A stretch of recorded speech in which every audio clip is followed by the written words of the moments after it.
পুজোতে যারা ঘুরতে যান তাদের জন্য খুশ খবর। পুজোর অগ্রিম রিজার্ভেশনের নির্দিষ্ট দিন এসে গেল।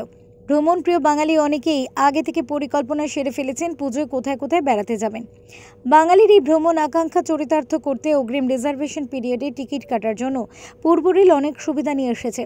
আসন্ন পুজোর সময় প্রত্যাশিত অতিরিক্ত ভিড়ের কারণে 16/6/2024 থেকে 14/7/2024 পর্যন্ত শিয়ালদহ ও হাওড়া বিভাগের রিজার্ভেশন অফিসগুলি রবিবার সকালে শিফটে খোলা থাকবে, যাতে যাত্রীরা তাদের প্রয়োজন অনুযায়ী টিকিট বুক করতে পারেন।